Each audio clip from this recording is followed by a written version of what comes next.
Hello, and welcome to another week of Burning Hearts, our 2026 Bible reading plan. This week we are reading 5 chapters from the book of Deuteronomy. Now, Deuteronomy is one of these books that in some ways it's a little difficult to read. There's a lot of, laws, there's just a lot in it.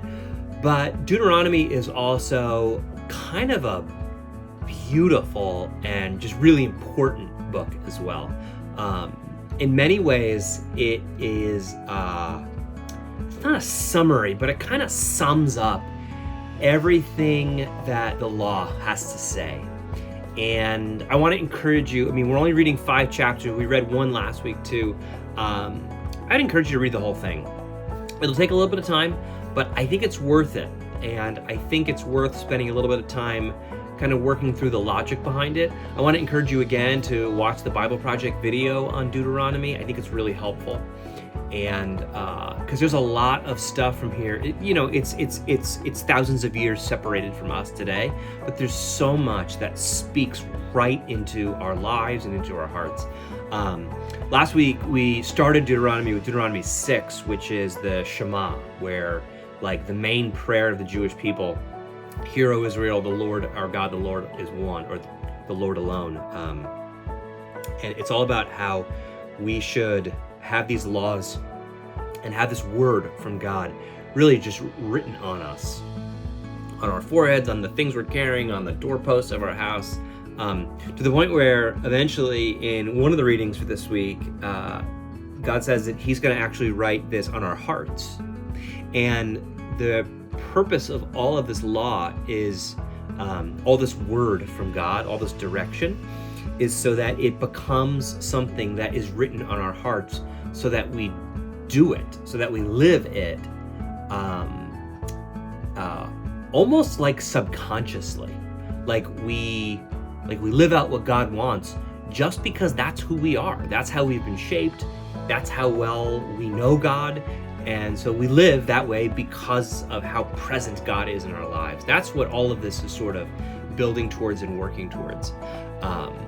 But there's some great stuff that we're reading this week. Stuff on how to be faithful, even in times of prosperity. Oftentimes it's when things are tough that we get down on our knees and pray and really rely on God. And there's warning in here about how when things are going well, be on guard, watch out. I want to draw your attention to something in Deuteronomy 30, the very last 2 verses of Deuteronomy 30. It's kind of towards the end of what Moses is kind of summing up here. He says, "I call heaven and earth to witness against you today, that I have set before you life and death, blessings and curses." Basically, a lot of this is there's 2 ways to live. One is the way that you listen to God, and one is the way that you don't listen to God, that you reject what God says. One, it's very obvious. One leads to blessing and one leads to curse. One leads to life and one leads to death. And Moses says, choose life so that you may live, so that you and your descendants may live. Choose life so that you may live, and so that as you raise a family, and they raise families, and they raise families, they live because they've learned to choose the way that God has set before. Choose life so that you and your descendants may live, loving the Lord your God, obeying him, and holding fast to him.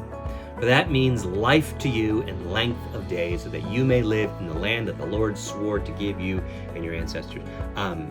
The next book is the book of Joshua, where they began to get into the promised land. That's what this is all building towards. But read Deuteronomy, check it out. It's beautiful, it's wonderful, it's challenging. There's a lot of stuff in it that's kind of hard to figure out what's really going on. But there's this really stark sense of there's a choice in life. There's the God way or there's the anti-God way.